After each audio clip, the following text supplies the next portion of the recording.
Sir एक और मेरा क्वेश्चन था, पिछले चैप्टर में पूछ लूं? हाँ जरूर जरूर।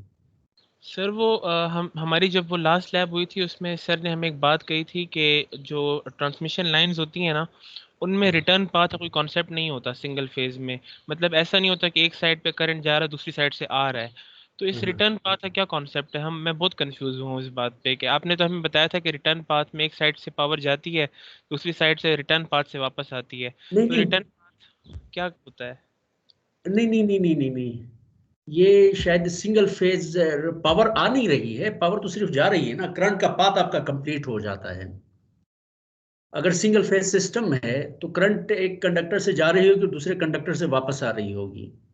लेकिन अगर हमारे पास थ्री फेज सिस्टम है, तो जिस तरह एक न्यूट्रल हमारे जहन में हमेशा एक न्यूट्रल कंडक्टर का होता है ना, एक एक एक से जा रही है और दूसरे से वापस आ रही है, लेकिन थ्री फेज अगर सिस्टम की बात करें तो बेसिकली फेज ए में से करंट जा रही होती है, तो फेज ए का करंट जो है जा रही होती, तो फेज बी और फेज सी में से करंट रिटर्न हो रही है जनरेटर की तरफ।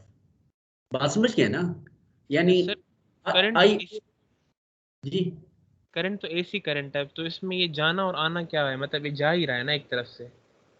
हाँ हाँ, तो लेकिन सम भी होगा ना।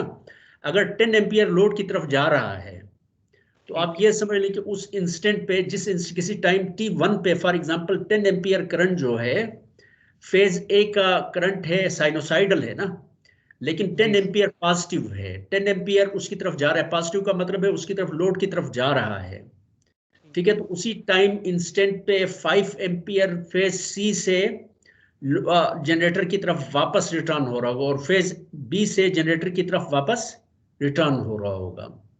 सही।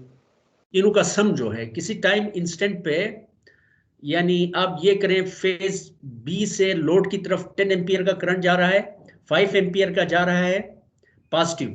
ठीक है, और फेज सी से 5 एम्पियर लोड की तरफ जा रहा है, तो इसका मतलब है कि फेज ए में से 10 एम्पियर जनरेटर की तरफ आ रहा है। करंट का पाथ तो कंप्लीट होता है ना। सही। ठीक है, तो इसी वजह से तो हम लिखते हैं I A plus I B plus I C is equal to zero. ठीक है, तो वहां हम लिखते हैं कि I A is equal to minus I B plus I C, minus I minus B I. Plus I C का sum, और उसको फिर माइनस करते हैं। जी ये जी। फेजर्स में अगर टाइम इंस्टेंट में भी अगर हम देखें ना, किसी भी टाइम इंस्टेंट पे देखें, ठीक है, अगर फेज ए में से किसी time instant for example at this moment for example time को, करंट को आप फ्रीज कर दें और इस इंस्टेंट ऑफ टाइम पे देखिए करंट फेज ए में कितनी है, फॉर एग्जांपल 15 एम्पियर है और लोड की तरफ जा रही है। ठीक है, तो it is possible 15 ampere should be equal to B और सी। इस टाइम इंस्टेंट पे बी और सी में जो करंट है उसका सम के बराबर होगी, लेकिन विद नेगेटिव साइन। इसका मतलब ये हुआ कि ए में अगर 15 एम्पियर लोड की तरफ जा रही है, तो बी में से फॉर एग्जांपल 13 एम्पियर जनरेटर की तरफ वापस जा रहे हैं, और सी में से 2 एम्पियर जनरेटर की तरफ जा रही है, या बी में से 10 एम्पियर जनरेटर की तरफ जा रही है और सी में से 5 एम्पियर जनरेटर की तरफ जा रही है। दोनों का सम जो है that should be is equal to किसके बराबर होगा, फेज ए के करंट के बराबर होगा, लेकिन नेगेटिव साइन का मतलब है उस इंस्टेंट पे वो करंट वापस जा रही है। लेकिन जब हम न्यूट्रल पॉइंट लेते हैं, क्योंकि सिंगल फेज हम उसको, थ्री फेज सिस्टम को हम कैसे सॉल्व करते हैं, उसको हम एक इक्विवेलेंट सिंगल, उसमें से थ्री फेज के बजाय एक सिंगल फेज सिस्टम लेते हैं, लेकिन इसमें फिर हम न्यूट्रल पॉइंट लेते हैं। जनरेटर का न्यूट्रल पॉइंट और लोड का जो स्टार पॉइंट है, ठीक है, इन दोनों को आपस में फॉर एग्जांपल हम कनेक्ट करें, ठीक है, कनेक्ट करें, तो do you expect the current will flow through this this this conductor? No, zero current. Is it clear? तो इसमें से कोई करंट फ्लो नहीं करेगी। तो इस वजह से जब थ्री फेज सिस्टम में से एक फेज को अलग करके लिखते हैं, तो बेसिकली आप ये समझ लें कि न्यूट्रल पॉइंट लोड का है, that is directly connected with the generator का जो न्यूट्रल पॉइंट है, ये दोनों आपस में डायरेक्ट कनेक्टेड है। ठीक है, इसी वजह से हम जो न्यूट्रल, आपने देखा होगा कि सिंगल फेज में हम जब लिखते हैं थ्री फेज सिस्टम को, उसमें से जो नीचे वाली लाइन होती है उसकी रेजिस्टेंस हम जीरो लेते हैं। Is it clear? क्योंकि न्यूट्रल पॉइंट डायरेक्टली किसके साथ कनेक्टेड है, जनरेटर के न्यूट्रल पॉइंट के साथ, as if there is no transmission line between two neutral points, because there is no flow of current Is it clear? No voltage drop through this neutral conductor. अगर unbalanced हो तो of course then IA plus IB plus IC इन दोनों तीनों का sum जो है it will not be equal to 0, rather it will be is equal to IN. तो उसमें फिर न्यूट्रल पॉइंट, न्यूट्रल जो कंडक्टर है उसमें से भी करंट फ्लो करेगी. Is it clear? So in case of balance systems उसमें फिर आपको न्यूट्रल वायर लगाएं ना लगाएं इट डजंट मैटर. ठीक है, तो हमारे पास फेज जनरेटर का एक फेज लेते हैं, फिर हम ट्रांसमिशन लाइन का एक कंडक्टर लेते हैं, उसके बाद लोड का एक कंडक्टर लेते हैं, और लोड और जनरेटर का जो तीनों के जो पॉइंट्स होते हैं स्टार पॉइंट्स, ठीक है, उनके दरमियान हम कोई रेजिस्टेंस हम शो नहीं करते हैं. Is it clear? Because there is no voltage drop between star point of load and the star point of the generator. Sir आपने ये कहा कि जो जनरेटर है और लोड है ये दोनों वाई कनेक्टेड होते हैं. हमें सर ने ये बताया कि जो ट्रांसमिशन वाई कनेक्टेड, जी जी, में उन्होंने बताया कि ट्रांसमिशन लाइन जो है वो डेल्टा कनेक्टेड होती है. सर मतलब डेल्टा कनेक्टेड को हम फिजिकली किस तरह से इमेजिन कर सकते हैं कि वो किस तरह की होगी? डेल्टा में 3 उसमें मतलब करंट फ्लो कर रहा होगा. मैं इस चीज़ पे नहीं समझा. उन्होंने रीज़न बताई इसकी कि वो हार्मोनिक्स को ख़त्म करता है, लेकिन नहीं वो ठीक है. वो जब हमारे पास वो थोड़ा सा मजीद इसमें थोड़ा सा वो हो जाएगा जब इम्बेलेंस्ड हो ना, तो डेल्टा में ये है कि वो हार्मोनिक्स जो इम्बेलेंस लोड जो है ना उसको फिर वो डेल्टा के अंदर सर्कुलेट करता है. ये चीज़ें थोड़ी सी एडवांस लेवल की हैं, ठीक है, एट दिस मोमेंट. लेकिन इसमें कहने का मतलब ये है कि लेकिन जब भी आप उसको एज ए बैलेंस लोड के तौर पे ट्रीट करते हैं तो डेल्टा को फिर आप क्या करते हैं, you convert it into a star, जैसा कि डेल्टा जी डेल्टा डिवाइड बाई 3 करके. ठीक है, तो उसको फिर एक as a single phase system के तौर पे लेते हैं. उसमें फिर दोनों साइड पे न्यूट्रल पॉइंट्स ट्रांसफार्मर्स के वो एक ही पोटेंशियल पे होंगे. ठीक है. Is it clear? Okay, so today we will talk about line model and their performance. Chapter 5. Okay, so if we have a transmission line and if its length is less than 80 kilometer. Slides. जी बेटा, अच्छा sorry.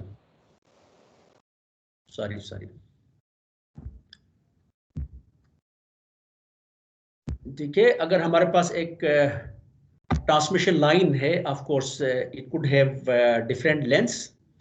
ठीक है, depending upon the length of the transmission line we divide the transmission line into 3 categories. और उन transmission line की जो 3 categories हैं उनको सॉल्व करने की टेक्निक्स भी डिफरेंट हैं. ठीक है, शॉर्ट ट्रांसमिशन लाइन इसमें वोल्टेजेस, करंट्स और पावर का फ्लो है. ट्रांसमिशन लाइन में जो लॉसेज हैं उनको बहुत आसानी से हम सॉल्व कर सकते हैं. ठीक है, by if its length is, इसका जो मॉडल हम डिफाइन करते हैं basically that is the simplest one. लेकिन शॉर्ट ट्रांसमिशन लाइन की अप्रॉक्सीमेशन कब हम इस्तेमाल करते हैं? When the transmission lines length is less than 80 kilometre. ठीक है, इक्वल और लेस देन 80 किलोमीटर. और मीडियम ट्रांसमिशन लाइन तो उसमें थोड़ा सा मजीद, बिकॉज जितनी लेंथ, फॉर एग्जांपल अगर हम लेंथ बढ़ाते चले जाएं तो कैपेसिटेंस का जो इफेक्ट है, ठीक है, वो बढ़ता चला जाता है. Is it clear? तो कैपेसिटेंस का इफेक्ट तो 80 किलोमीटर से कम अगर लेंथ हो तो generally we neglect the effect of the capacitance. ठीक है, तो इसमें फिर हमारे पास सॉल्यूशन मॉडल बहुत सिंपल होता है, उसको सॉल्व करना बड़ा आसान होता है. लेकिन अगर 80 किलोमीटर और 100 250 किलोमीटर अगर लेंथ हो तो उसको फिर हम डिफाइन करते हैं मीडियम ट्रांसमिशन लाइन. इसमें कैपेसिटेंस का इफेक्ट हम इंक्लूड करते हैं, लेकिन कैपेसिटेंस का इफेक्ट लंप पैरामीटर के फॉर्म में होता है. सॉल्यूशन फिर भी comparatively it is a little bit difficult than short transmission line, लेकिन कंपैरेटिवली आसान होता है as compare to long transmission line. और जब ट्रांसमिशन लाइन की लेंथ 250 किलोमीटर और उससे अबव हो तो फिर हम ट्रांसमिशन लाइन का मॉडल हम डिफाइन करते हैं. उस ट्रांसमिशन लाइन को हम कहते हैं लॉन्ग ट्रांसमिशन लाइन, और उसमें इफेक्ट ऑफ कैपेसिटेंस को एज ए डिस्ट्रीब्यूटेड पैरामीटर के तौर पे लेते हैं. ठीक है, फिर ट्रांसमिशन लाइन है, ऑफ कोर्स इसमें से अगर आपने ट्रांसमिशन लाइन के लॉसेस निकालने हैं, वोल्टेज रेगुलेशन निकालनी है, ठीक है, तो उस सूरत में डिफरेंट लोकेशंस पे फॉर इंस्टेंस आपने how much current is there and how much voltage drops are there. ठीक है, तो उसके लिए हम एक सिंगल फेज इक्विवेलेंट मॉडल हम ट्रांसमिशन लाइन का डिफाइन करते हैं। ठीक है, तो इसका मतलब ये हुआ कि जो वोल्टेजेस है वो भी हमें डिफाइन करने पड़ेंगे, लाइन टू न्यूट्रल वोल्टेजेस। ठीक है, और सिंगल फेज के लिए अगर हम पावर निकालते हैं फॉर एग्जांपल, तो 3 फेज सिस्टम के लिए बिकॉज बैलेंस सिस्टम इज दियर। ठीक है, तो इसका मतलब ये हुआ कि लोड का स्टार पॉइंट है और जनरेटर का जो स्टार पॉइंट है that is eight the same potential. ठीक है, सो बेसिकली जनरेटर्स को भी बाकी पूरी ट्रांसमिशन लाइन जो है उसमें ट्रांसफार्मर्स हैं, उसमें of course step down transformers हैं, स्टेप अप ट्रांसफार्मर्स हैं, जैसा कि हमने प्रीवियसली देखा। उनको फिर हम अगर पर यूनिट सिस्टम में करते हैं तो of course then we have उनका इक्विवेलेंट मॉडल से रिप्लेस करते हैं। ठीक है, so a single line single phase system के तौर पे इसको रिड्यूस करते हैं और उसके बाद फिर हम इसको सॉल्व करते हैं, जैसा कि चैप्टर 3 में आप लोगों ने ऑलरेडी कर दिया था। सो दिस जी बेटा। सर हम तो ये चाहेंगे ना कि कैपेसिटेंस इंक्रीज हो, कैपेसिटेंस इंक्रीज होने से लॉसेस कम होते हैं और पावर फैक्टर भी इंप्रूव। नहीं, कैपेसिटेंस हम इंक्रीज नहीं चाहेंगे। कैपेसिटेंस का मतलब ये है कि even if you do not have any load, capacitance का मतलब ये है कि ट्रांसमिशन लाइन के अक्रॉस करंट का फ्लो है, charging current, this transmission line it will draw charging current. Charging current तो कैपेसिटर के पास जा रहा है ना, बाकी करंट तो उसमें जा रहा है, लैगिंग करंट। आपको कैपेसिटेंस के थ्रू आप करंट तो जा रहा है ना, कैपेसिटेंस के थ्रू फ्लो हो रहा है करंट का। यानी दो transmission lines, even if you do not have any load, there is flow of current from the generator. ठीक है, और वो चार्जिंग करंट है बेसिकली। आप ये करें, ट्रांसमिशन लाइन है उसके अक्रॉस एक कैपेसिटर लगा दें। ठीक है, so there will be flow of current, charging current वहीं पे होगी। थोड़ा सा आगे बढ़ते चले जाते हैं ना, चीजों की इंशाल्लाह समझ आ जाएगी, थोड़ा सा देखते चले जाएं। ठीक है, सो ए शॉर्ट लाइन जो मॉडल है ट्रांसमिशन लाइन का, ऑफ कोर्स 80 किलोमीटर से लेंथ कम हो ट्रांसमिशन लाइन की और voltages are not greater than 69 kV, तो उसमें हम शॉर्ट ट्रांसमिशन लाइन हम डिफाइन करते हैं। तो it's very very simple. Short transmission line, there is load, there is voltage source. ठीक है, ये इनपुट है, सप्लाई वोल्टेज है। ठीक है, और ये लोड है और ये हमारे पास करंट IA है और VR है। ये सिंगल फेज इक्विवेलेंट उसका रिड्यूस 3 फेज सिस्टम है, उसको हमने रिड्यूस किया है सिंगल फेज। अब देखिए सिंगल फेज में जब यहाँ इस लाइन की हम देखते हैं, बिकॉज दिस पॉइंट और दिस पॉइंट का potential at the same potential, so there is no voltage drop across this line. ठीक है, so here we have Z is equal to R plus JX। इसमें सिर्फ हम रेजिस्टेंस लेते हैं और ट्रांसमिशन लाइन की इंडक्टेंस का इफेक्ट लेते हैं। तो generally for a given conductor, जब आप कंडक्टर को चूज करते हैं तो उसकी पर यूनिट लेंथ रेजिस्टेंस हमें पता है, R ohms per unit length, और उसकी इंडक्टेंस पर यूनिट लेंथ वो भी हमें पता है ट्रांसमिशन लाइन की। ठीक है, सो कंडक्टर की, सो J ओमेगा L कहाँ से आएगी, बिकॉज L कहाँ से आएगा, बिकॉज ये कंडक्टर है, उसके साथ एक और कंडक्टर है। ठीक है, 3 फेज अगर हमारे पास सिस्टम है तो उसमें हमने देखा है कि इस कंडक्टर की जो इंडक्टेंस होगी वो किसके बराबर होगी, 2 × 10⁻⁷ लॉग इस कंडक्टर का log of GMD 3 phase system है, डिवाइड बाय GMR इस कंडक्टर का GMR। तो वहां से हमारे पास L आ जाएगा, omega into L, that will B XL। ठीक है, उसको जब हम टोटल लेंथ से ये पर यूनिट पर metre, this will be ohm in per unit length, and this will also be ohms in per unit length when we use L। ठीक है, हेनरीज पर मीटर इस्तेमाल करते हैं तो ohms per unit length ये आ जाएगा। उसको when we multiply it with L, the length of the transmission line, so what we get is we will get JR plus JX, resistance, total length resistance, line की resistance और total line की inductance ये आ गई। जब ये हमारे पास हो तो of course the things are very very simple. ठीक है, यहाँ से अगर जी एक मिनट प्लीज, इसका ये सिर्फ फिर नहीं मार रही थी, ऐसे नकल गा के स्टार्ट की है। अच्छा, ठीक है देख ले फिर इसको अभी फिर शायद जला जो करवा दूसरा वो एक बार कार्डर पहले का बना वो भी काम करवा दे, अगर हम लॉन्च शुरू होने। ठीक है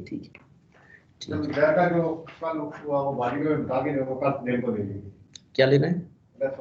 ठीक ठीक ठीक ठीक।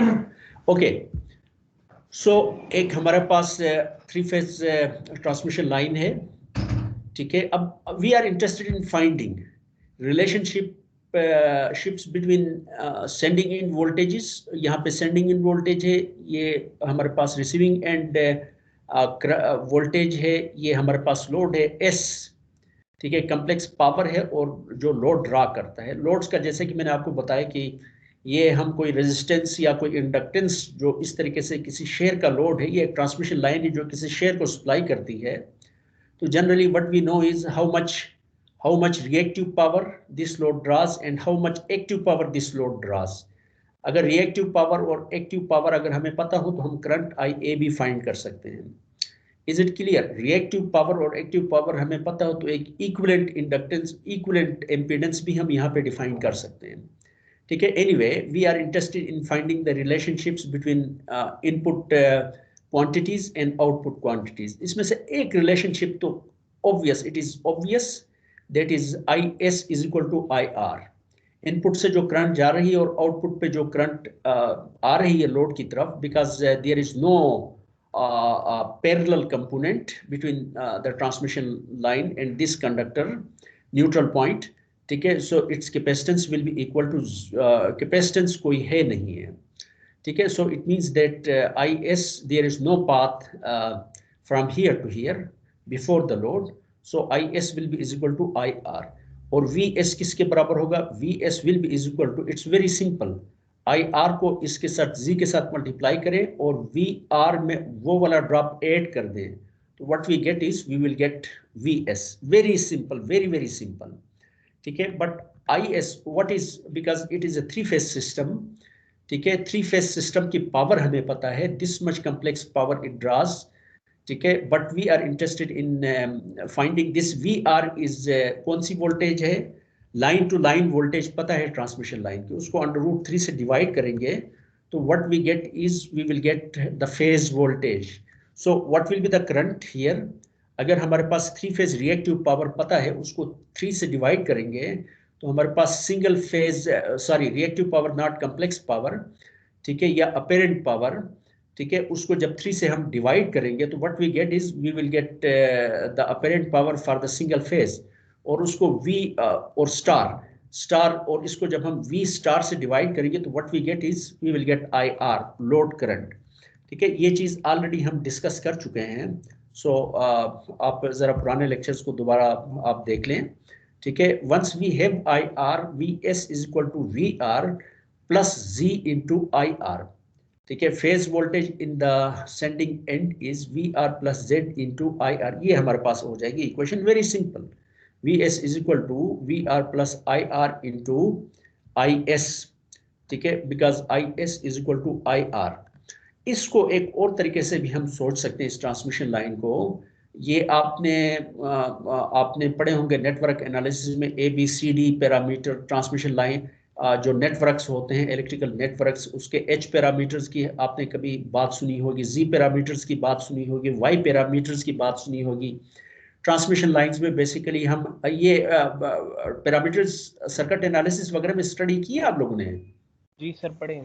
ठीक है, गुड, ठीक है। तो यहाँ पे हम ABCD पैरामीटर्स की बात करेंगे। ABCD पैरामीटर्स में बेसिकली डायरेक्ट हम ये Z और हम इस सर्किट को हम एज्यूम करते हैं कि ये एक ब्लैक बॉक्स है, ठीक है। ब्लैक बॉक्स की इनपुट पे IS जा रहा है, ब्लैक बॉक्स की इनपुट पे वोल्टेज VS है, और ब्लैक बॉक्स की आउटपुट पे something is going inside a black box, ठीक है, and something is coming out of the black box, ठीक है। IR और VR आउटपुट में है और IS और VS इनपुट पे हैं, ठीक है। और इन बिटवीन इस पूरे नेटवर्क को हम 4 पैरामीटर्स हैं A, B, C और D पैरामीटर्स, उससे डिफाइन करते हैं, ठीक है। और फिर ये जो करंट और input quantities and output quantities, उनका रिलेशनशिप हम फाइंड करते हैं इन टर्म्स ऑफ those parameters, ठीक है। So here is what we have. If we have this transmission line, इसको as a 2-port नेटवर्क के तौर पे ले लूं ट्रांसमिशन लाइन को, ठीक है, जिसके पैरामीटर्स हैं A, B, C and D, ठीक है, इनपुट पोर्ट में IS is going in, VS is the voltage, and output port में VR इज द वोल्टेज, ठीक है, receiving and, and IR is the current eight the receiving and. ठीक है, सो फिर इसको हम लिख सकते हैं इन terms of input parameters, in terms of output parameters. Input voltage I should write in terms of output voltage variables. Input current I should write in terms of output currents, current and VR. ठीक है, तो वो कैसे लिखेंगे? It is something like this. Input voltage it is equal to A into VR, A into VR output current plus B into IR. ठीक है, VS is equal to A into VR plus B into IR. Similarly, input current it is equal to C into VR plus D into IR. ये हमारे पास A, B, C and D parameters हैं, और उसको matrix की form में लिखें तो VS IS is equal to A, B, C, D और VR and IR. ठीक है, अगर हमने VR और IR निकालना तो ऑफ कोर्स इसको फिर दूसरी साइड पे ले जाऊंगा, इन्वर्ट करूंगा। ठीक है, अगर इसको मैं कंपेयर करूं इसके साथ जो पुरानी इक्वेशन जो हमने यहाँ पे डिफाइन की हैं, ठीक है, इसके साथ कंपेयर करूं, VS is equal to VR plus Z into IR। In terms of ABCD parameters VS is equal to A into VR plus B into IR। ठीक है, तो इसका मतलब ये हुआ कि A किसके बराबर है? A is equal to, because ABCD parameters में VS is equal to A into VR plus B into IR। इसका मतलब है A पैरामीटर किसके बराबर है? इट इज इक्वल टू 1, और B पैरामीटर किसके बराबर है? Z के बराबर है। Did you get my point? Yes sir. ठीक है, इसी तरीके से हमारे पास जो C एंड D पैरामीटर किसके बराबर है? IS किसके बराबर था? IS was is equal to C into VR plus D into IR। यहाँ पे IS is equal to IR लिखा हुआ, तो इसका मतलब है VR वाला फैक्टर यहाँ पे नहीं है। ठीक है, सो इसका मतलब है C पैरामीटर किसके बराबर है? C पैरामीटर इज 0, और D पैरामीटर किसके बराबर है? D parameter is equal to 1, because IS is equal to C into VR plus D into IR। ठीक है, C जब 0 के बराबर हो, D इज इक्वल टू 1 के बराबर हो, तो इसका मतलब ये हुआ कि IS will be is equal to IR। ठीक है, so from this discussion what we have is A parameter for a short transmission line, it is equal to 1, B parameter is Z, C parameter is 0 and D parameter is equal to 1. ठीक है, then we have another very important property जिसको हम define करते हैं transmission line के लिए, that is a percentage voltage regulation, how much the output voltage differs, no load output voltage differs at no load and at full load। ठीक है, तो इसको हम वोल्टेज रेगुलेशन कहते हैं। VR percent voltage regulation is equal to VR at no load minus VR at full load divide by VR at full load multiplied by 100। ठीक है, at no load इस पर्टिकुलर सिचुएशन में short transmission line है, उसमें no load का मतलब ये है कि IR इज इक्वल टू 0। जब नो लोड होगा, so what do you expect at no load? VR at no load V is equal to VS divided by A। यानी यहां से भी देख के भी पता चलता है कि अगर हमारे पास नो लोड है, IR is equal to 0, therefore there is no voltage drop here, VS is equal to VR। ये वाली सिचुएशन हो जाएगी। VR at no load is equal to VS over A। A is of course in this particular case 1। ठीक है, सो इसकी voltage regulation बन जाएगी VR no load minus VR at full load divide by VS। ठीक है, और इसको अगर हम फेजर्स के फॉर्म में अगर हम देखें तो ये चीज़ें तो आप ऑलरेडी बहुत मर्तबा कर चुके हैं। ठीक है, ट्रांसमिशन लाइंस की सूरत में भी this is the receiving end voltage है, और ये हमारे पास IR है व्हेन लैगिंग ऑफ लोड है, लैगिंग पावर फैक्टर है, तो IR lags the voltage VR at the receiving end। ठीक है, सो ट्रांसमिशन लाइन की रेजिस्टेंस है, उसके थ्रू जो वोल्टेज ड्रॉप है वो बेसिकली ये है। ये voltage drop it will be in phase with the current. ठीक है, और उसमें XL का जो वोल्टेज ड्रॉप है, ठीक है, इंडक्टेंस की वजह से जो वोल्टेज ड्रॉप होता है, that is basically at an angle of 90 degrees with respect to current. ठीक है, सो VR ट्रांसमिशन लाइन की वोल्टेज रेजिस्टेंस के cross voltage drop plus inductance के अक्रॉस वोल्टेज ड्रॉप, इन दोनों को आपस में ऐड करेंगे तो what we get is we will get the voltage drop across the transmission line. ठीक है, तो इसका मतलब है सेंडिंग एंड वोल्टेज किसके बराबर होगी, वी आर में जो वोल्टेज ड्रॉप है उसको ऐड करें, so what we get is V S, and that means this delta, this is power angle. ठीक है, जिससे वी एस जो है लीड करता है वी आर से थ्रू एन एंगल डेल्टा। ठीक है, when we have a unity power factor, in that case IR and VR they are in phase, so this voltage drop across the resistive part of the impedance of the transmission line, ठीक है, उसके across जो voltage drop है that will be in parallel with IR and VR। ठीक है, so VR में वो voltage drop और उसमें जब 90 के एंगल पे voltage drop है जो कि JX X के across है, X के across है, इंडक्टेंस के across जो रिएक्टेंस है इंडक्टेंस की वजह से। ठीक है, इन दोनों का सम लेंगे तो this will be the transmission line के अक्रॉस जो वोल्टेज ड्रॉप आएगा। ठीक है, ट्रांसमिशन लाइन में जो वोल्टेज, इन दोनों का सम लेंगे तो so we R plus voltage drop in transmission line, what we get is we will get V S, sending end की वोल्टेज है, and this is the angle delta. ठीक है, but in case of capacitance here we see that we are है, capacitive load है, leading power factor, इसका मतलब है I R will lead.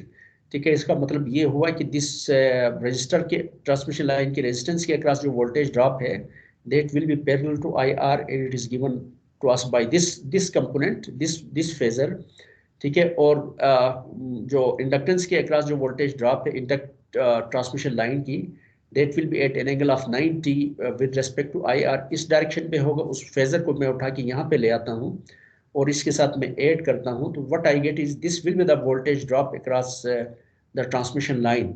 So we are में I at this voltage drop, what I get is we will get the transmission line की जो voltage है।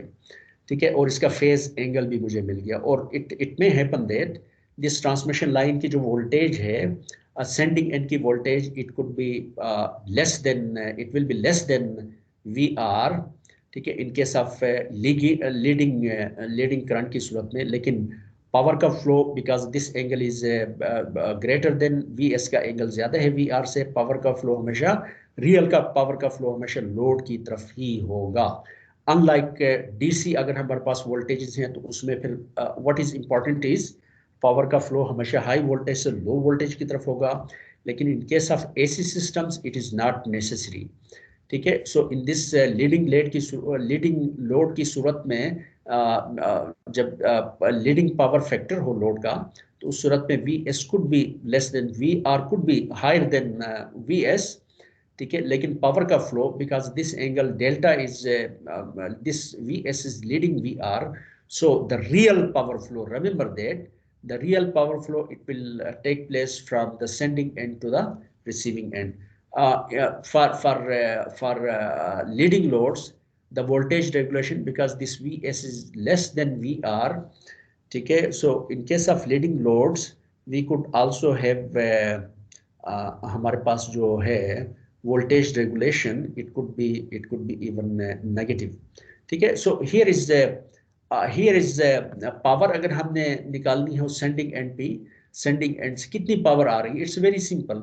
Once we get IS, once we get VS from here, receiving end quantities मुझे पता है, transmission line के ABCD parameters मुझे पता है, so I can find how much power will be sent from the transmission line, and that is equal to 3 into VS into IS star. ठीक है, और लाइन में लॉसेस कितने होंगे, ठीक है, that will B, this is the 3 phase power of course, और line में लॉसेस कितने होंगे, 3 फेज पावर जो सेंड कर रहे हैं और 3 फेज पावर जो रिसीव कर रहे हैं, इन दोनों का डिफरेंस ले लें। ठीक है, when we take the difference and that difference will be the total transmission line losses. ठीक है, इसमें एक्टिव पावर भी होगी और इसमें रिएक्टिव पावर भी होगी, जो ट्रांसमिशन लाइन एब्जॉर्ब कर रही है रिएक्टिव पावर, और एक्टिव पावर I²R लॉसेस जो ट्रांसमिशन लाइन में होंगे।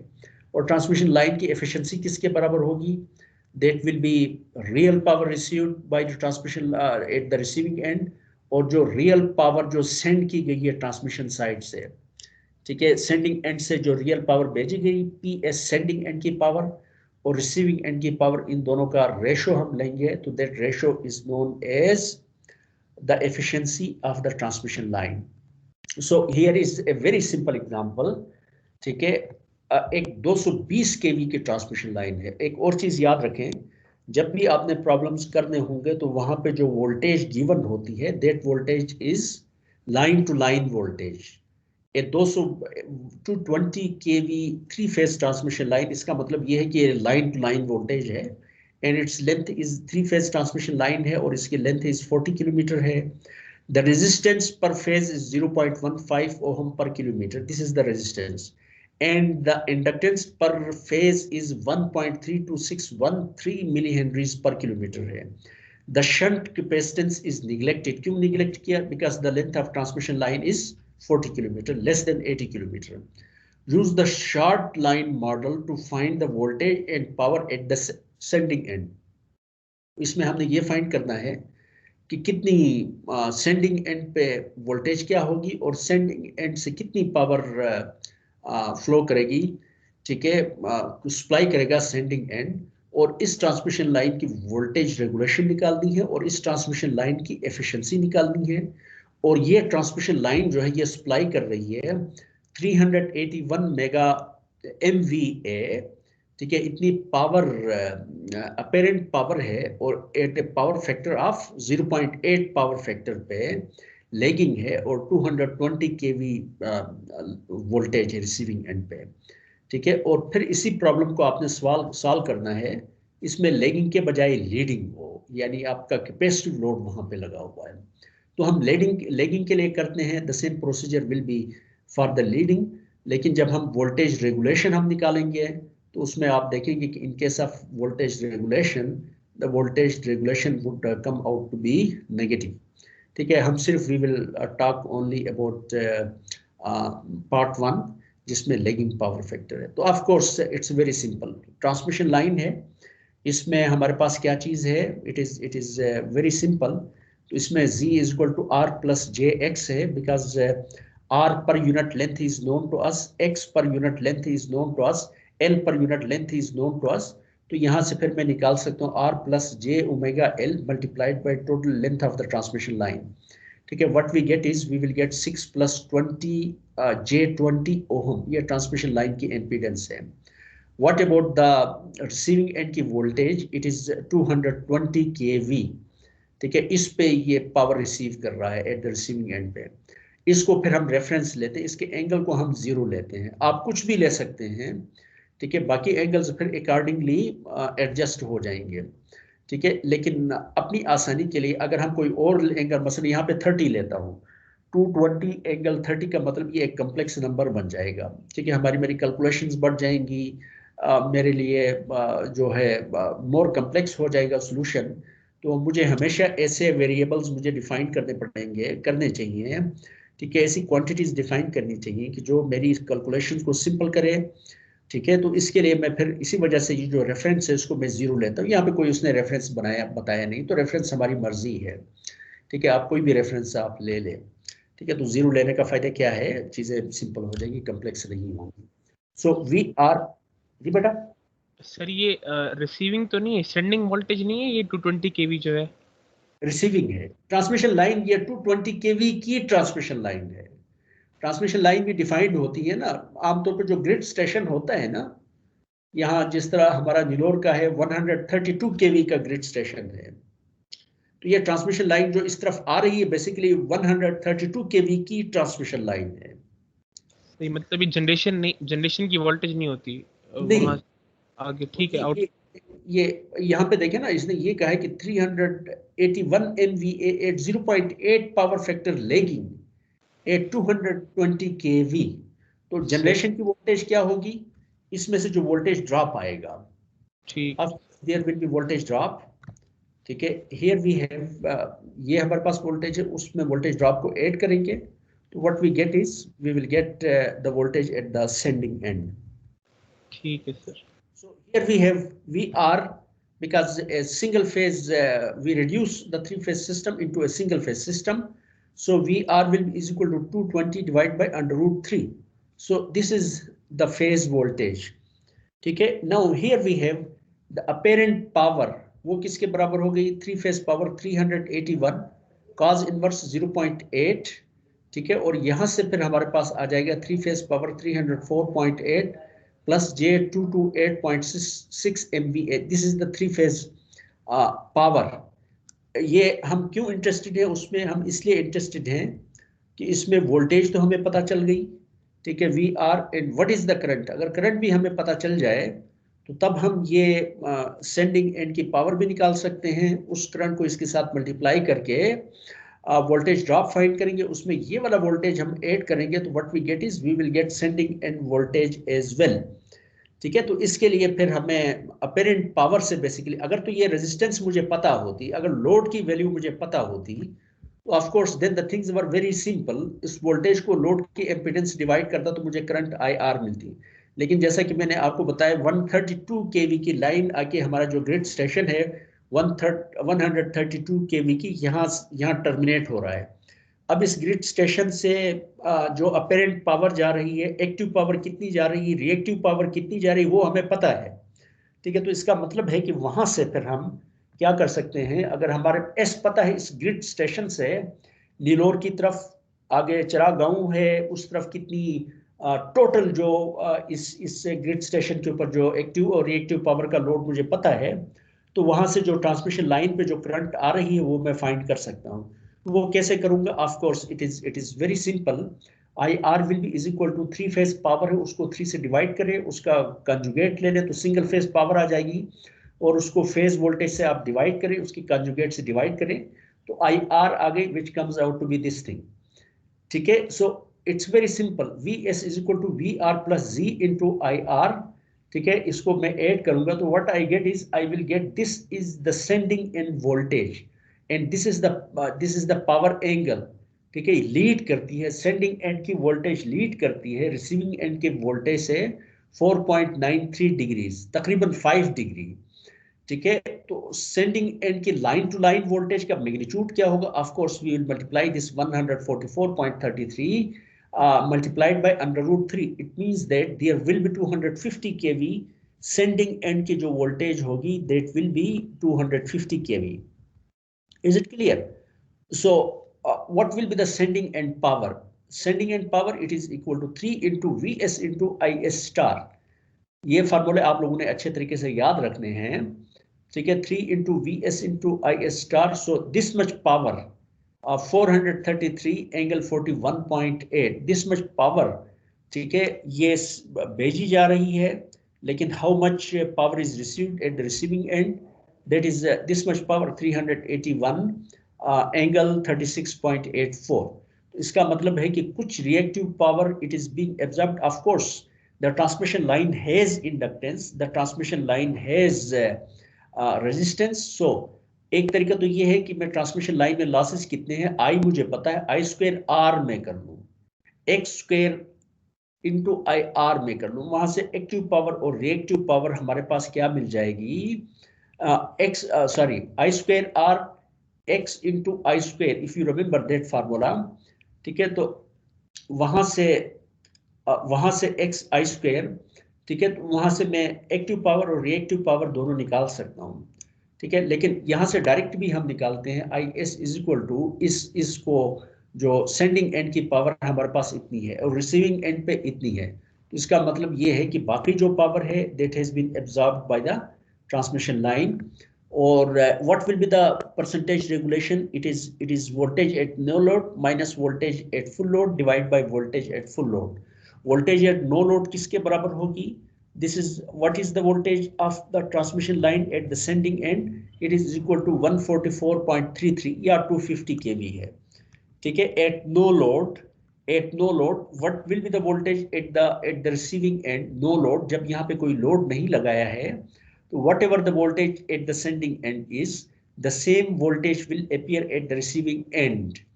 ठीक है, so what is the voltage at the sending end? That is 250. At no load this VR it will also be 250. ठीक है, so voltage regulation will be equal to, for this particular transmission line, voltage regulation will be 250 minus 220 divided by 220 multiplied by 100. It is 13.6%. और transmission line की efficiency किसके बराबर होगी? it will be is equal to how much power, this much power has been received at the receiving end, and how much real power it was transmitted from the sending end. ठीक है, तो इन दोनों का ratio ले लें. So what we will get? We will get a transmission line की efficiency which comes out to be 94.4.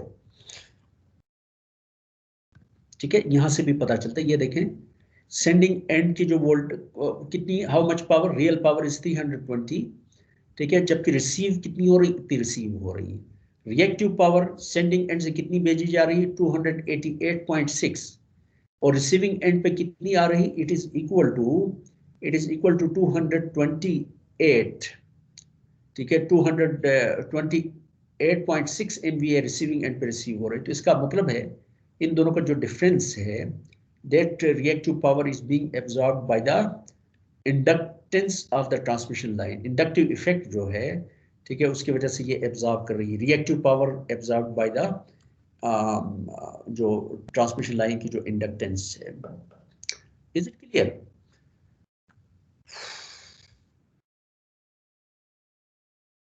Sir sending end की power कम है रियल पावर, और उसकी रिसीविंग एंड की ज्यादा है real power. Of course, receiving end की ज्यादा होगी ना, जनरेटर भेज रहा है ना. रिसीविंग एंड तो पावर जनरेट नहीं कर रहा है ना. सेंडिंग एंड ज्यादा पावर बनाएगा, रियल पावर, उसका कुछ पोर्शन यहाँ I²R लॉसेस, यहाँ पे I²R लॉसेस ये रेजिस्टेंस में होगा ना, ट्रांसमिशन लाइन के रेजिस्टेंस पे. ठीक है, तो इसका मतलब जो रियल पावर रिसीव करेंगे वो किसके बराबर होगी, पावर का बैलेंस, एनर्जी का balance is always there. Sending end की पावर में से ये वाला पावर, जो रियल पावर जो सेंडिंग एंड से भेज रहा है, उसमें से जो रियल पावर रास्ते में लॉस हो रही है, डिफरेंस करेंगे तो बाकी जो पावर जो होगी वो फिर रिसीविंग एंड पे मिल जाएगी. Is it clear? Sending end की पावर ज्यादा है ना, 322 है सेंडिंग एंड की, रिसीविंग एंड की 304 है. डिफरेंस क्या होता है, 18 मेगावाट में है ना. 18 मेगावाट इज द डिफरेंस. ठीक है, और 18 मेगावाट कहाँ पे चला गया, इट इज जो ट्रांसमिशन लाइन है उसमें I²R लॉसेज होंगे. आप निकाल भी सकते हैं, I²R लॉसेज डायरेक्ट भी निकालें. ठीक है, that will be equal to किसके बराबर होगा, बिकॉज I हमें पता है, I किसके बराबर है, I we have already calculated, IR is equal to IS. ठीक है, एंड दैट इज 1000 है. Is it clear? और 1000 का आप I² इंटू R, 1000 का स्क्वायर लिखे तो 10⁻⁶ हो गया. और R की वैल्यू किसके बराबर है, ट्रांसमिशन लाइन की, R इज इक्वल टू 6 के बराबर है. I²R होता है ना. जी सर, ये समझ में आ गया. Is it clear? Yes sir. अच्छा, और क्या चीज है, मीडियम लाइन मॉडल है? हाँ, नेक्स्ट इज टाइम क्या है इस वक्त? सर 12:26. सर 50 मिनट्स हो गए सर. जी बेटा, लेक्चर को शुरू में 50 मिनट्स हो गए सर. बस मैं ट्रांसमिशन मीडियम ट्रांसमिशन लाइन का थोड़ा सा आइडिया दे दें तो उसके बाद कंक्लूड करते हैं. Okay sir. Here we have the medium transmission line. जब ट्रांसमिशन लाइन की लेंथ 80 किलोमीटर से अबव हो तो वो मीडियम ट्रांसमिशन लाइन है. लेकिन इसमें हम ये करते हैं कि टोटल जो ट्रांसमिशन लाइन की लेंथ है, ठीक है, वहां से ट्रांसमिशन लाइन की कैपेसिटेंस वी कैन फाइंड. ठीक है, कैपेसिटेंस हम पूरी ट्रांसमिशन लाइन की कैपेसिटेंस हम फाइंड करेंगे. ठीक है, और इस कैपेसिटेंस जो होगी वो किसके बराबर होगी, उस कैपेसिटेंस का फिर हम J⍵L, ठीक है, उसका एडमिटेंस जो है, जिस तरह रेजिस्टेंस है, रेजिस्टेंस को 1/R करते हैं तो what we get is we get admittance. इसी तरीके से कैपेसिटेंस की वजह से जो रिएक्टेंस होती है उसका एडमिटेंस हम Y डिफाइन करते हैं. ठीक है, टोटल Y किसके बराबर हो, J⍵C. Total capacitance, this is per unit length capacitance है, उसको ओमेगा के साथ मल्टीप्लाई करें और टोटल ट्रांसमिशन लाइन की लेंथ से मल्टीप्लाई करें तो what we get is we will get the admittance of the transmission line. ठीक है, इसी तरीके से जैसा कि शुरू में एक लेक्चर में हमने बात की थी कि कंडक्टेंस भी हो सकती है ट्रांसमिशन लाइन के, इन दोनों कंडक्टर्स के दरमियान there could be flow of current, ठीक है। तो दैट उसके लिए हमने जी इस्तेमाल किया, पर यूनिट लेंथ जी, लेकिन generally this conductance is equal to zero, there is no leakage currents हो सकती हैं लेकिन उसको हम निगलेक्ट करते हैं। So this G is equal to zero. What we have is we have the admittance of the transmission line. Admittance define करने का फायदा क्या है? इसका फायदा ये है कि समटाइम्स जब हम करंट की इक्वेशन लिखते हैं तो current is equal to admittance. मसलन अगर ये एडमिटेंस मुझे पता है यहाँ पे इस कैपेसिटर की एडमिटेंस फॉर एग्जांपल y/2 है, so how much current will be here? That current is nothing but VR into admittance, ठीक है। जबकि अगर हमारे पास हमारे पास अगर इम्पीडेंस है तो इम्पीडेंस के लिए करंट फाइंड करते हैं, current will be is equal to VR divided by Z, ठीक है। अगर एडमिटेंस पता है Z के बजाय अगर 1/Z करते हैं और एडमिटेंस पता हो तो करंट किसके बराबर होगी? Current will be is equal to admittance multiplied by VR। लेकिन अगर एम्पीडेंस पता हो, ठीक है, तो उस सूरत में current will be is equal to VR divide by Z। तो ये फर्क है। तो इसमें हम ये करते हैं कि टोटल ट्रांसमिशन लाइन की एडमिटेंस हम फाइंड करते हैं, कैपेसिटेंस की वजह से G को हम निगलेक्ट करते हैं because G is equal to zero, because the transmission line इसके और इसके दरमियान जो है न्यूट्रल जो है, इसके दरमियान जो उसकी रेजिस्टेंस है दैट इज इंफिनिटी, ठीक है। इंफिनिटी का रेसिप्रोकल लूंगा तो that will be G and G is equal to zero, ठीक है। So what I have is J omega C into L, total transmission line की एडमिटेंस कैपेसिटेंस की वजह से, कैपेसिटिव इफेक्ट की वजह से, ठीक है। और उसको फिर ये जो मीडियम ट्रांसमिशन लाइन उसको हम ये करते हैं कि एडमिटेंस के दो पार्ट्स बनाते हैं। एक पार्ट को y/2, इसको एक सेंडिंग एंड पे हम यहाँ पे लंप करते हैं, यहाँ पे हम कनेक्ट करते हैं, और y/2 इसको हम करते हैं रिसीविंग एंड पे। कैपेसिटिव इफेक्ट को बेसिकली हम इसमें ट्रांसमिशन लाइन के मॉडल में कैपेसिटर की एडमिटेंस है उसके हाफ को सेंडिंग एंड पे रखते हैं और उसके हाफ को हम रिसीविंग। अगर ये एक डिस्ट्रीब्यूटेड है ना, कैपेसिटेंस यहाँ पे भी है, इस पॉइंट और इस पॉइंट के दरमियान भी है, इस पॉइंट और इस पॉइंट के दरमियान भी है, इस पॉइंट और इस पॉइंट के दरमियान है, सो ऑन। लेकिन एक अप्रॉक्सीमेशन में हम इसको हम दो रिसीविंग एंड और सेंडिंग एंड में हम डाल देते हैं। और this model is known as pi model, ठीक है, ट्रांसमिशन लाइन की। एक हमारे पास टी मॉडल भी होता है। टी मॉडल में हम क्या करते हैं? बेसिकली टी मॉडल में ये जो Z है इसके दो पार्ट्स बनाते हैं Z/2, ठीक है। Z/2 हम यहाँ डालेंगे, Z/2 हम यहाँ डालेंगे, और इन दोनों के दरमियान Y, ये जो कैपेसिटेंस की वजह से उसमें फिर Y को 1/2 नहीं करते हैं, ठीक है। उसको फिर Y को फिर दरमियान में हम कनेक्ट करेंगे, एक T बन जाएगी। T के एक साइड पे Z होगा, दूसरी साइड पे Z होगा, और उसके दरमियान में हमारे पास कैपेसिटर होगा, ठीक है। तो ये जो Z होगा दैट विल बी Z/2, इस साइड पे जो Z होगा टी मॉडल में दैट विल बी Z/2, और ये जो कैपेसिटर होगा उसकी जो एडमिटेंस होगी दैट विल बी Y, ठीक है। तो वो T model. Pi model conductance zero क्यों है? जी बेटा, कंडक्टेंस को हमने जीरो क्यों अज्यूम किया? हाँ, कंडक्टेंस बेसिकली ट्रांसमिशन लाइन इसके और न्यूट्रल के दरमियान। Is there any flow of current between this point and this point? कोई रेजिस्टेंस कितनी होगी आपके ख्याल में? इस पॉइंट और इस पॉइंट के दरमियान रेजिस्टेंस कितनी है? Is there any flow of current between this point and this point? No, zero current है ना।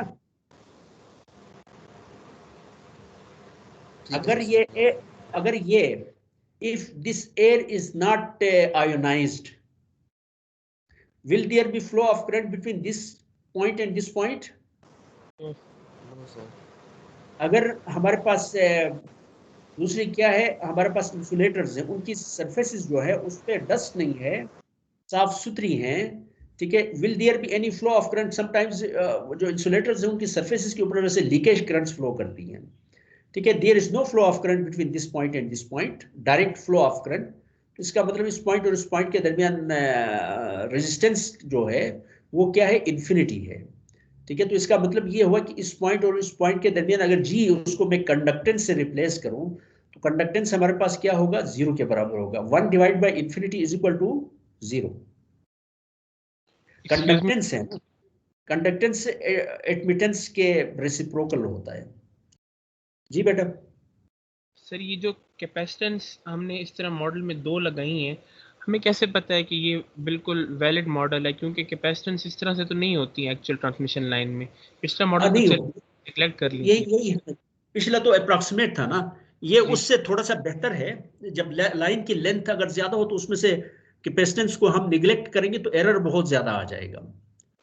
ठीक है, सर मॉडल इज मॉडल, वो तो आपकी मर्जी है। मीडियम ट्रांसमिशन लाइन को भी उस तरीके से करें जैसे हमने पीछे किया था, लेकिन उसमें एरर जो होगा वो बहुत ज्यादा आएगा। तो इसमें अगर इस तरीके से करें तो फिर कैपेसिटिव इफेक्ट जो है मीडियम ट्रांसमिशन लाइंस में इस तरीके से हम ऐड करते हैं और सॉल्व करते हैं। सर मेरा सवाल ये कि 2 क्यों लगाए, हमने 1 क्यों नहीं लगा लिया? ये y/2 करने की क्या जरूरत थी? हम एक y लगा लेते लेफ्ट साइड पे, राइट साइड पे ना लगाते। आपने तो ये जो भी मॉडल आप प्रपोज करते हैं तो आप तो यही करेंगे ना कि उसका जो इफेक्ट है, आपका जो कितना उससे एक्चुअल जो आपका सिस्टम है उसका कितना बेहतर तरीके से उसको जो है प्रेजेंट करता है, एरर कम से कम होता है। तो जब आप इसको कैपेसिटेंस की वजह से जो एडमिटेंस है दोनों साइड पे अगर आप कर लेंगे तो उससे जो आपका एरर होगा वो कम होगा। ये एक मॉडल है बेसिकली, सही। ठीक है ना। तो इस तरीके से करेंगे तो कम होगा, एरर कम होगा। ठीक है, लेकिन अगर हम देखेंगे लॉन्ग ट्रांसमिशन लाइन में फिर इस तरह नहीं करते हैं। उसमें फिर हम पूरी ट्रांसमिशन लाइन में डिस्ट्रीब्यूटेड, उसमें कैपेसिटर का effect as a distributed parameter के तौर पे ले लेते हैं। हो तो इसमें देखें इसकी इक्वेशंस है shunt admittance, it is G plus this factor will be is equal to 0 J omega C into L। तो इक्वेशंस फिर very simple, IL this IL current basically हमारा जो करंट है, अगर 2 पोर्ट नेटवर्क के लिहाज से देखूं तो 2 पोर्ट नेटवर्क के लिहाज से देखूं तो मेरा वेरिएबल एक IS है और VS है, और मेरे पास IR और VR है। I am interested in IR and VR, I am interested in IS and VS। IR किसके बराबर होगा? IR will be is equal to current flow through this admittance, shunt admittance plus this current. ठीक है, सो IR which I am interested in finding will be is equal to IL plus VR into Y divided by 2, because ये admittance हो तो voltage के साथ direct हम क्या करते हैं, मल्टीप्लाई करते हैं। Y divided by 2 into VR, this will be the current through इस कंपोनेंट के थ्रू। ठीक है, सो IR is known to me which is equal to IL plus this IL plus VR into Y divided by 2। So IL अगर मुझे पता हो तो उस IL के साथ जब मैं इस कंपोनेंट के साथ IL को मल्टीप्लाई करता हूं और VR में ऐड करूंगा तो मेरे पास क्या आ जाएगा? VS आ जाएगा।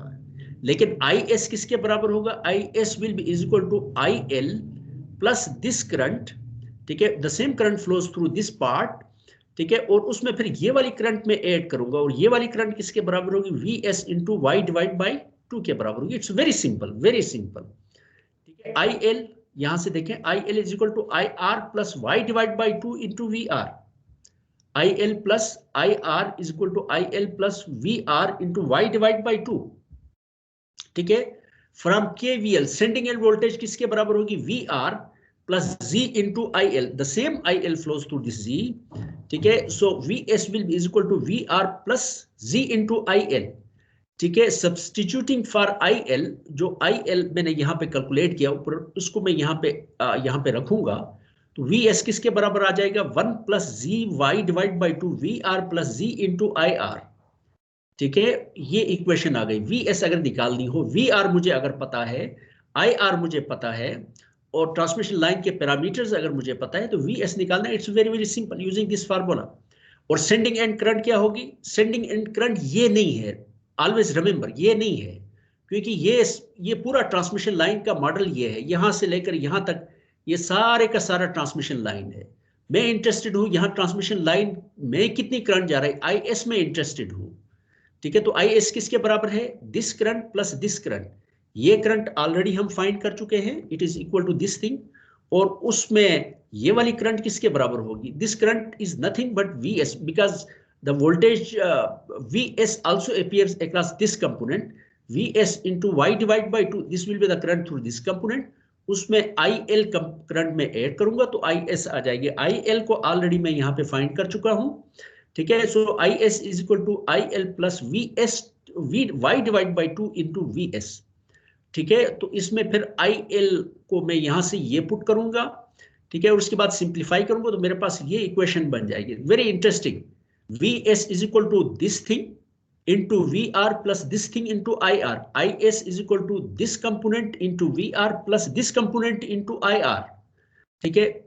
जो ABCD पैरामीटर्स उसमें क्या क्या लिखते हैं हम? Vs is equal to A into VR plus B into IR. IS is equal to C into VR plus D into IR. तो वहां से फिर मैं रिकॉग्नाइज कर सकता हूं कि A parameter for this transmission line is equal to 1 plus zy divided by 2 और B parameter is equal to z or C parameter is equal to this and D parameter is equal to this. Remember that A parameter or D parameter they are same. ठीक है. और this is another relationship AD minus BC is equal to 1. ये एक relationship भी इसमें आती है ABCD parameters में. Once we have ABCD parameters, of course we can also find VS. अगर VS IS निकालना हो, VR और IR पता हो और ये पैरामीटर्स मुझे पता हैं. ठीक है. तो मैं VS और IS निकाल सकता हूं. लेकिन अगर कोई मुझे बताता है कि VS इतना है और IS इतना है और इतनी करंट सेंडिंग एंड इतनी पावर सेंडिंग एंड भेज रहा है, रिसीविंग एंड की पावर कितनी होगी, रिसीविंग एंड की वोल्टेज कितनी होगी, रिसीविंग एंड की करंट कितनी होगी, तो उसमें फिर मुझे of course we have to take the reciprocal of the previous जो है कहाँ पे गई वो मैट्रिक्स इक्वेशन. ठीक है. और उसकी मदद से फिर मैं निकाल सकता हूँ VR and IR. So this is enough for today. Any question? और उससे पहले हम डिस्कस कर लें क्लास की जो आप लोगों ने बात की थी. यू हैड सेंट मी ए. जी बेटा. जी सर, मैं कह रहा था, मैंने आपसे कहा, मैं कह रहा था रमज़ान है तो अगर हम अपनी क्लास की टाइमिंग 2:30 पे कर ले, मंडे और फ्राइडे को. अच्छा, उसमें एक मसला है ना थोड़ा सा. जी सर, उसमें मसला ये है कि आप लोग तो खैर आराम से आप लोग 2:30 या 1:30 पे आप लोग जाग जाएंगे. लेकिन मेरे साथ मसला ये है कि हमने तो ऑफिस आना होता. सुबह 8 बजे हम ऑफिस आएंगे, फिर 2 बजे तक ऑफिस रहेंगे और उसके बाद फिर 2:30 फिर मेरे लिए लेक्चर लेना थोड़ा सा मुश्किल नहीं हो जाएगा क्या? सर आप 2:30 से 5 किसी भी टाइम में कर सकते हैं, उस टाइम हम फ्री होंगे.